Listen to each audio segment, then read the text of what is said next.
when you're talking about hiring, you're looking at skills. Yeah. And you may come about those skills through multiple pathways. A 4-year degree experience may be one. Military experience may be another. Work experience may be another. Community college experience may be another. And so at hiring, we're going to look at skills. At promotion, we're going to look at skills. At advancement, that is the recipe for really making sure that more folks have an opportunity to earn their way into the middle class.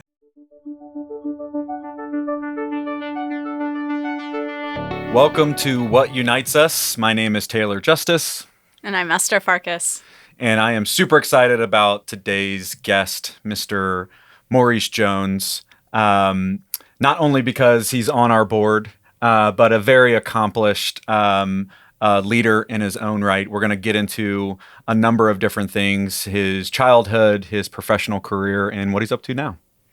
Yeah, I'm excited to have you on the show and talk a little bit about leadership in the private and public sector. You've had experience in both. You've been a leader just about as long as you've been an adult. So that's, you have much wisdom to share with us, and we're excited to hear it. It's good to be with you.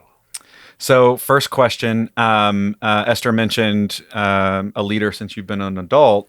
Were you a leader also as a child? Tell us a little bit about where you grew up. Your background, and also tell us a little bit about being a Rhodes Scholar. All right.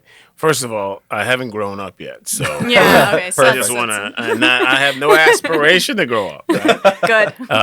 But I am from a little small town in Virginia, a little place called Cambridge, which the population now is about 1,200. Oh wow. So I was born in a hospital near there and raised on a farm by my grandparents. Wow. And we were farmers and workers in a sawmill. And so my first job was farming, right? Very and it was our big cash crop, if you will, at that time was tobacco, actually. Yeah. So I'll never forget one day, it was August. It was 100 degrees outside. I was pulling tobacco. And so you go down the row and you pull 4 or 5 leaves and you put it under your arm and you keep going. And then when you get a full arm, you put it over into some kind of carrier that they have in the field. I'll never forget thinking, okay, I'm going to college. Like, this is not what I'm here for, right? I'm not built for this. I'm built for an office job, I kept saying. So, it inspired me to go to college. So I went off to college. So first in your family, did I read that right? Yeah, so my grandfather was born 1914. Mm-hmm. And he literally went to school for 6 years in a barn a mile away from his home and couldn't go any further because at that time, the county wasn't going to send a bus to pick up as we were called then, colored child to take him to a segregated school. My grandmother was born in 1919, and she lived in quote-unquote town and so was able to walk to school. So she got her high school diploma. But because of their race, that was as much schooling as they could get. And so, when I went off to college, what did they think? It was a big deal. It's interesting. They were happy for me. They were proud, but it was a whole nother world. So they were also a little frightened about it. Yeah. And so I was 40 minutes away from home. So I'd come home practically every weekend, particularly the first year. And the fact that they saw me and they were able to assess that I was still doing all right, that gave them some comfort, but they were very worried. But then, right, I went through 4 years of undergrad, 40 minutes away from home, and I then won a Rhodes Scholarship to go to England. Yeah, and what did they think of that? Well, my grandfather lived... He was a week before turning 93, and my grandmother was 82 when she passed. Neither one of them had ever flown on an airplane. Yeah. Right? So the notion that I was going to England to go to school. First of all, my grandfather didn't believe it. He thought it was some trap. He kept saying when I told him that I won this scholarship to go to England, he said, "Oh no, they got you in the army, don't they?" So Nothing wrong with the army. By the nothing way. wrong with the army. It wasn't that. He just thought I'd been duped, right? Yeah. And so they couldn't believe it. But So can we take a step back on that real quick, just so not everybody may know what a Rhodes Scholar is? Super prestigious award. It's only the best of the best. So can you walk through a little bit? One, what is it? Yep. Two, what's the process for getting selected? Yeah, sure. And then let's talk about that trip to London. Yeah. So the Rhodes is a scholarship that enables right now 32 people from the U.S. to study at Oxford. And some people get a graduate degree, some people get another BA degree, but the Rhodes pays for the entirety of that education. The criteria, they base it on scholarship, they base it on whether you're fit to fight the world's fight. That's theoretically part athletic, part something else. They base it on character, and they base it on service.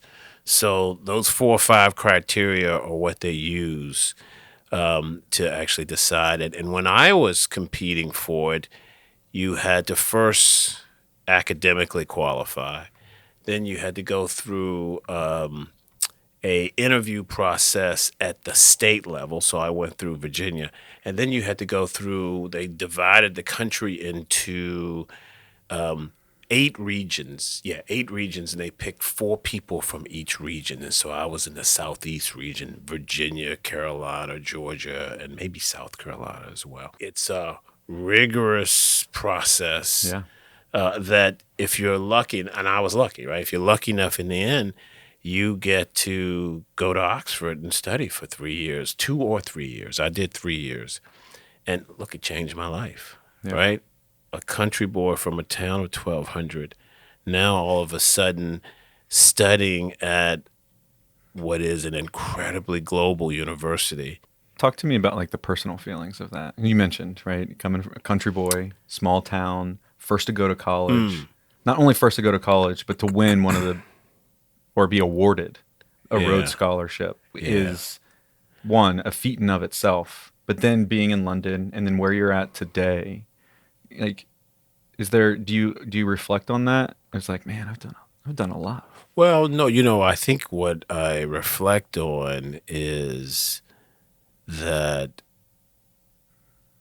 my grandparents were the most transformative folks in my life, without a doubt.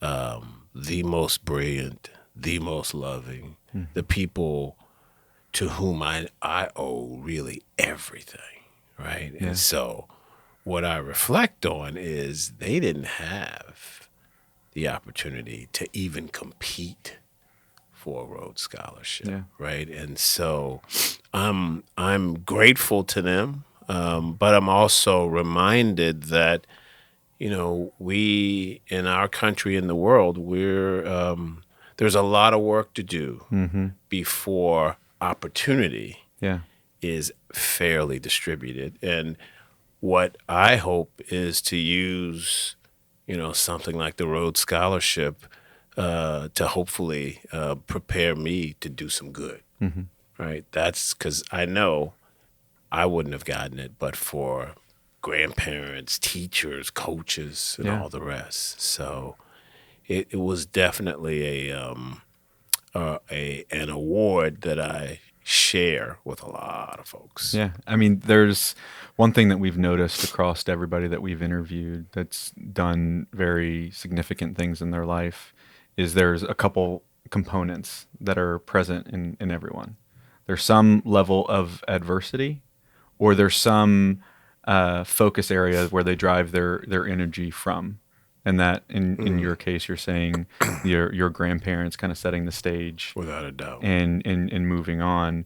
Do you think, though, that all of that was purely these outside influences?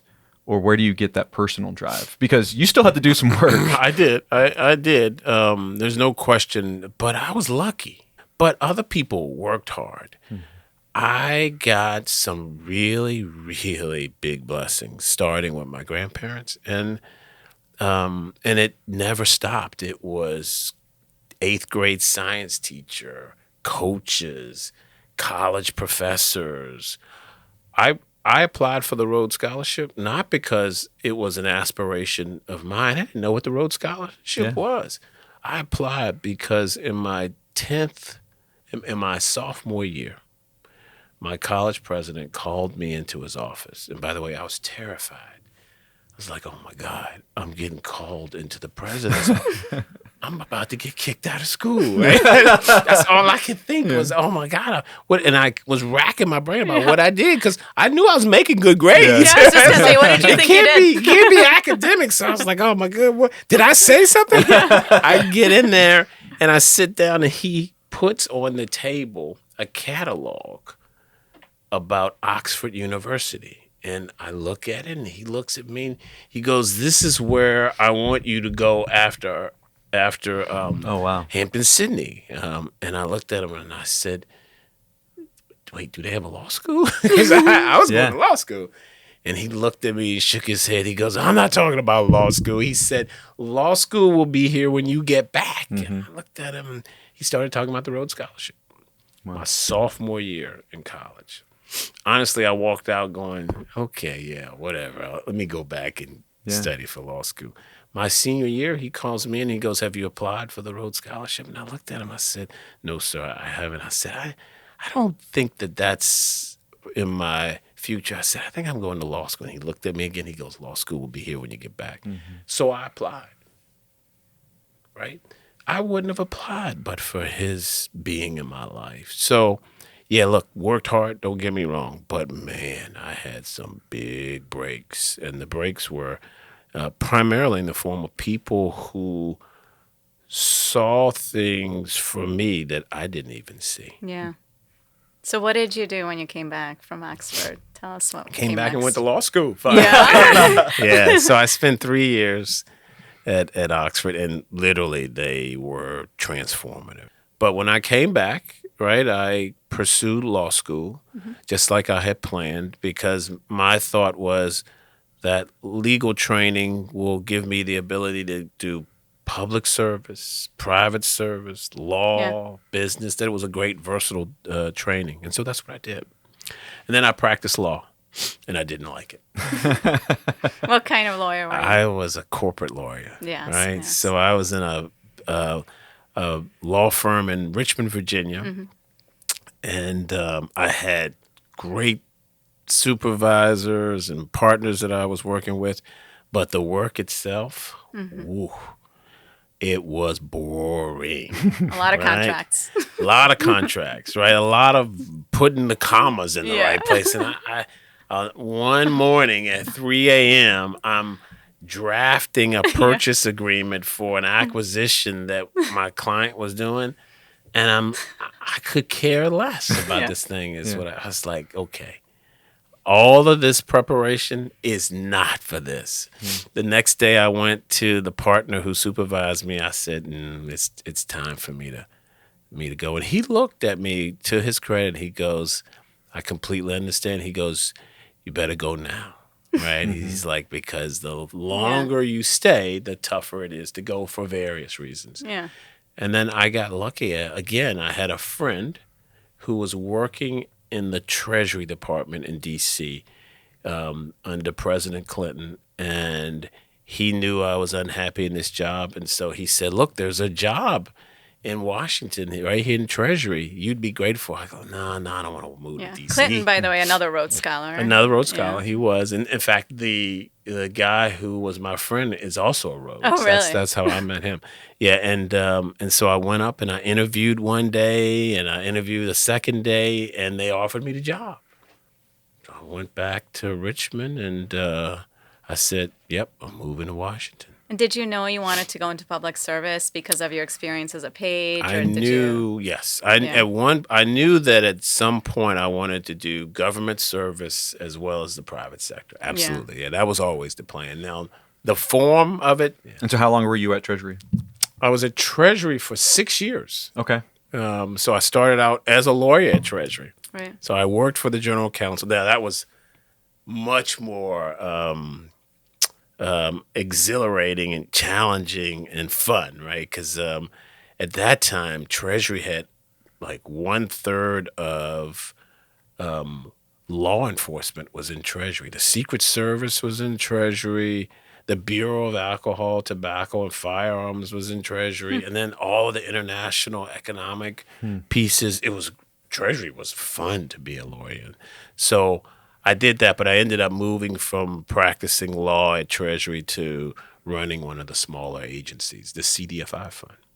So it's where I learned about community development financial institutions. Was that your first, what you'd say, leadership experience? Absolutely. Yeah. Yeah. No, it was because I was a lawyer. I Yeah. was the special assistant to the general counsel of the Treasury Department. I went from there to being the general counsel of the CDFI fund that Right. was in Treasury. And then from there, I became the deputy director. And so I had, I don't know, 25, 30 people that I supervised. Yeah. And then I became the director.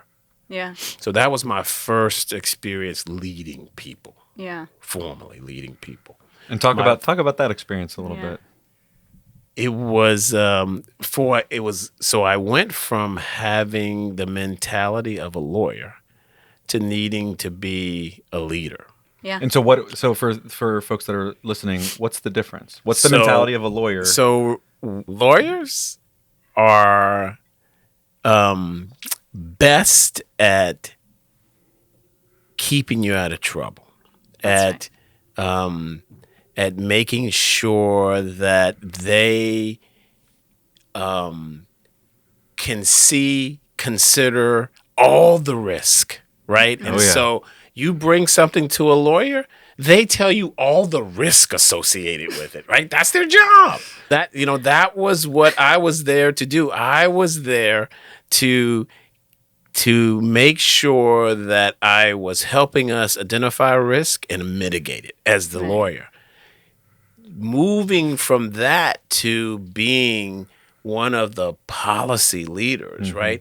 My job was to actually take risks. I went from, this guy who needed to focus on mitigating risk, right? To one who had to inspire us to take prudent risk for the purposes of the mission, Yeah. right? For the service that we were trying to render. And that is a different mentality Yeah. altogether. And have certainty around it, right? So I think that's the lawyers are taught literally to see every side of everything. And then you're asked to go on, this is what we're doing, and this is the only path because this is the right path. And in your head, you see all the other paths. Yeah. Now, look, so many things are coming into full focus for me right Yeah. now that I have that Now that context. Now, look, the good lawyers are also ones who can both mitigate risk and get you to where you want to be as a client, right? But the bottom line is, particularly when you're in the public sector, if you're going to err as a lawyer, you're erring on the side of keeping your client out of the Washington Post, Sure. right? Yeah. But if you're me and you're leading an organization that is literally fighting poverty, Yeah. you want to be in the point. If you're going to make a mistake, you want to err on the side Yeah. of serving your Yeah. constituents, right? So, yeah, it was quite a transition, but it was fun. I mean, I really enjoyed much more attempting to lead a purpose-driven organization than being the lawyer. So then what happens? One day I got a call, and this lady said, it's the White House, and so wants to talk to you. I was like, yeah, right. I was like, you tell so-and-so that I don't have time to talk. And literally, I hung up the phone. they called back, and the lady who was my executive assistant comes in. She goes, "This guy says he's from the White House." I said, "I just talked to him." She goes, "No, he's serious. He says he's from the." So I get on the phone. I go, "Okay, who is this?"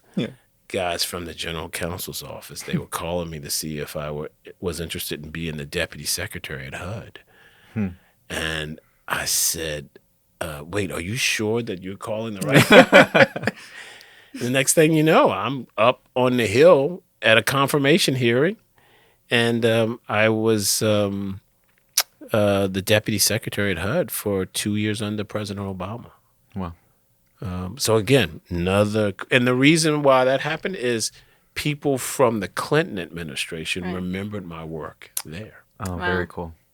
Very cool. Right? Yeah. So I got lucky, man. Yeah. And so then HUD transitions, you go straight and to then LISC? from HUD, from HUD, Terry McAuliffe became governor of Virginia. Oh, you went back. And one of the guys who had worked with me in Warner's office was his chief of staff. So he calls me up one day. He goes, "Look, we're interested in seeing if you want to work for the governor." I said, "Well, I just started at HUD." I said, "There's only one job I would really consider." And the guy goes, "How about Secretary of Commerce and Trade?" I was like, "Oh, man, that is the job." Well, because that job had all of economic development, all of housing. I mean, it was the job. So I did that. Well, I don't want to fly over LISC because I think it's important. And but LISC was next. So let's maybe take 20 seconds, explain what LISC is. But I really want to get into OneTen. Yeah. All right. Well, LISC is a development finance organization, right? It provides capital to catalyze opportunity in places that are underinvested, disinvested, neglected to prosper. So housing, workforce development, social determinants of health work. We invested about $2 billion in capital a year on housing and other things that were literally attempting to help underserved areas come into the mainstream of market activity. Yeah. And that's where you met, right? That's where we met. That's where we met. Yeah. He was, we didn't say it, you were the CEO. I was the CEO at LISC, yep. And we met there. And then you started your transition to now being the CEO of OneTen. That's right. And let's talk a little bit about how that even happened, because I know it was in the works for a little bit. Well, actually, so OneTen, I had been at LISC for 4 years, and I got a call from a search firm saying there's this, and it wasn't even called OneTen then; it had another name, but she described the effort to me, and she said, and they want to know if you're interested, and I said, well, it's a great opportunity, right? We're gonna get folks who don't have 4-year degrees into family-sustaining jobs, right, and concentrate on Black talent without 4-year degrees.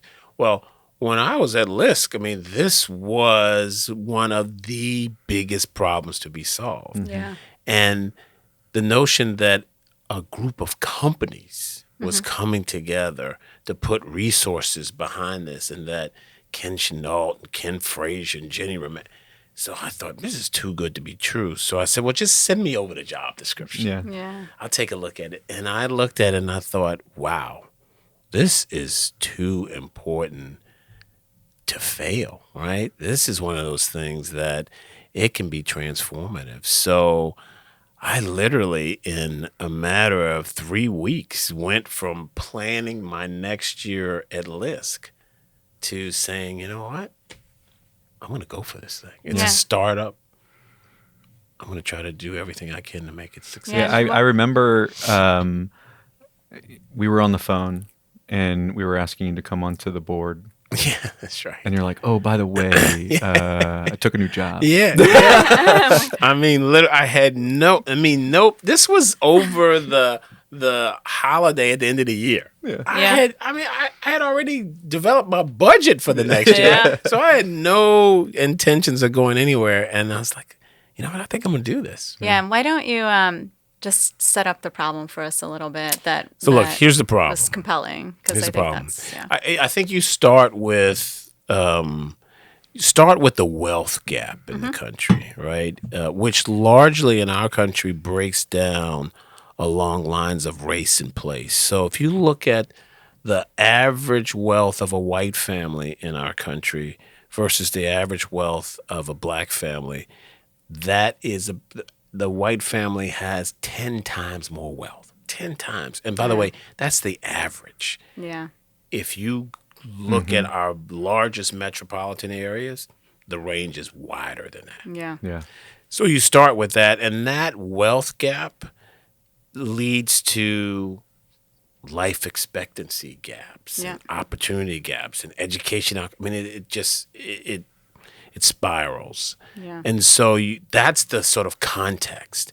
Well, within that, if you really want to fight that racial wealth gap, you got to do a number of things. One of which is to create opportunity for folks to earn a living wage.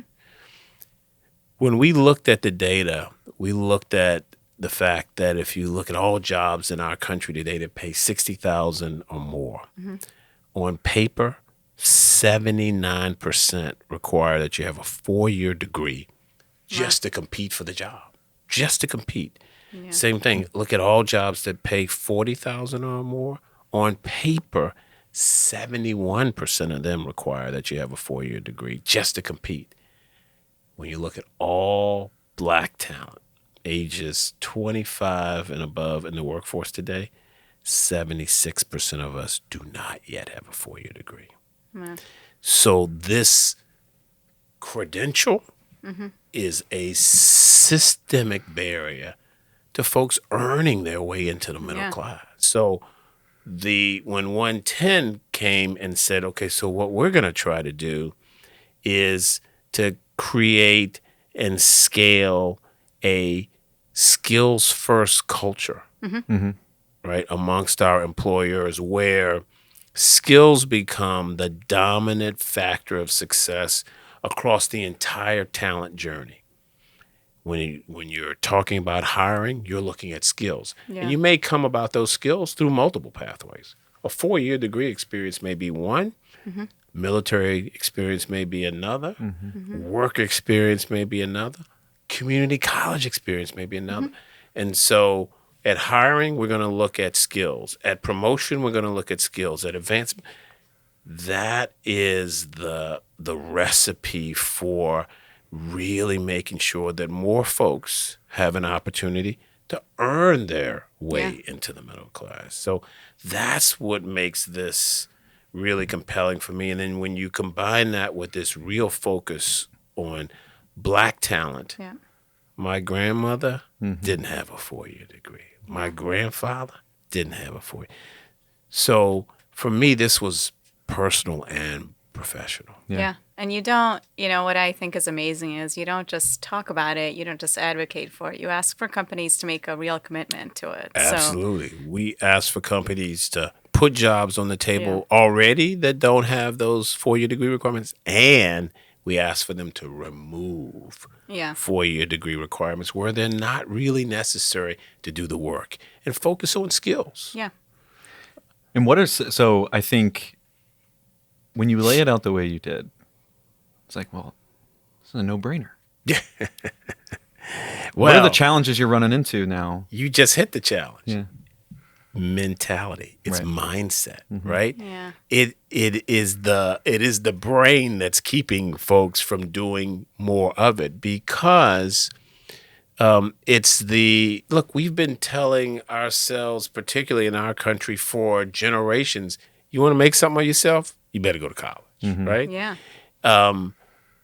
Companies have been requiring college degrees for all kinds of jobs. You really have to be willing to say, yep, when Esther comes before me, my job is to figure out the skills that I'm looking for and the skills that she's acquired through all of her experiences. Right. How do I do that? Well, the 4-year degree was a proxy. Right. Yeah. By the way, it's a terrible proxy. Yeah. It's a terrible. Yeah. The data will show you that hiring on the basis that skills, right, is 5 times a better predictor of success on the job than education. 2.5 times better a predictor of success on the job than experience. Yeah. Yeah. Right. So, and the other way that credentials, the BA degree is used in the workforce is to weed people out. Yeah. Right.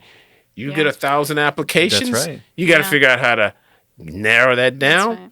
Check the box. They don't have a 4-year degree. Who cares what the experiences are? Yeah. Yeah. All of these things, right? Practices, mindset, biases, right? Biases in favor of Yeah. people who have had the same experience that I have had and against. All of this is part of what these companies that have joined OneTen are agreeing Yeah. to fight.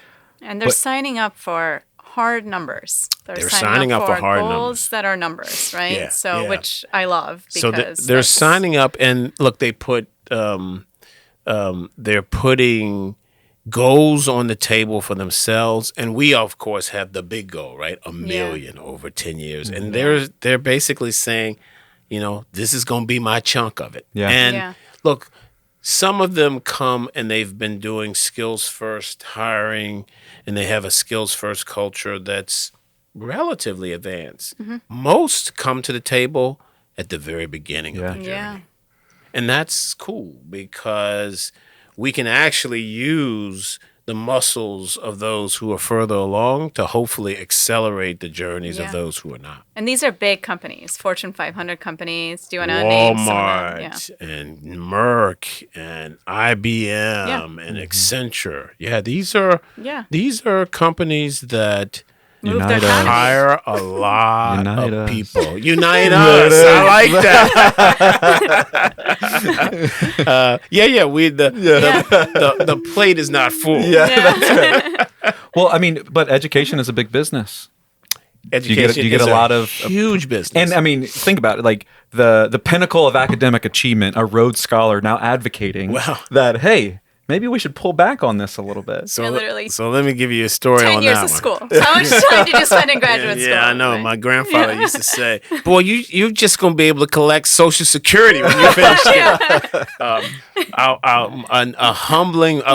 One of many humbling moments. I went to take the bar exam after law school, and I sat down, and the guy beside me, we started introducing ourselves to one another. And I told him I was from Cambridge and that I had gone to Sydney and that I went to law school at UVA, and now I'm here taking a bar. And he was from the western part of the state. I think he'd gone to college at one of the small liberal arts colleges in the western part of the state. And then he stopped, and I said, "Well, where'd you go to law school?" He said, "I didn't go to law school." I looked at him. I was like, "Dude, this is the bar." I was like, "I'm not sure anybody's told you, but." He said, "Oh no, in Virginia, you can actually sit for the bar through 2 methods. You can go to law school for 3 years, and then you can sit for the bar, or you can be an apprentice with a lawyer. It was either 6 or 7 years, and take the bar." Even the bar of Virginia, nobody will accuse the bar of Virginia of being a radical institution. Recognize that you can get the skills needed to do law work through multiple pathways, right? And it doesn't have to be that formal credential. We just in this country have we leave a lot of talent on the sideline because of a mental predisposition, a mental bias in favor of a credential. Yeah. Other countries are ahead of us in this. And so I'm encouraged because these companies are doing it. So we officially started March of 2021. As of the end of September of 2022, over 73,000 hires and promotions. Wow. Wow. Black talent, no 4-year degree, living wage job at a minimum. This is doable. Yeah. Right? Yeah. Unite Us needs to come on in. There we Yeah. go. There it is. There it is. We're there. Let's continue Well, this part. Maurice, I wanna thank you so much for nice sharing to your be with story today. I think the sense of duty that you showed toward your grandparents of setting you up and giving you the example of where to go, the sense of duty you had in public service, and I think it's coming full circle. Of you've talked a lot about a lot of luck, a lot of people that paved the way, and you now returning that favor of putting 1 million people into better, prosperous lives. It's a big calling, and we thank you for doing it. My pleasure. It's also what has attracted me to Unite Us, the mission. There So it is. thank you all for what Thank you're you. doing. We always ask one question at the end. Okay. So you've been in the public sector, Yep. you've been in the private sector, you've been in newspapers, media. What makes an enduring company? Is it the people, or is it the product or the brand? Oh, that's easy. It's the people.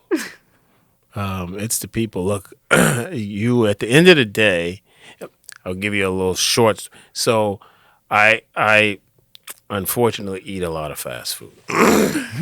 Too much. And milkshakes are my favorite. But I love it when I go. There's one fast food place that I go to and I'll say, here's what I want, and thank you. And they'll say, without hesitation, it's my pleasure. Right? And that, I go back because of that spirit. Yeah. So yeah, it's in every place I've been, what's really been the piece that is the secret sauce is the people in the place, right? You don't get me wrong, it helps if you have a great mission, right? It helps if you have great technology. It helps if you have a lot of money. Yeah. But the secret sauce, the people for sure.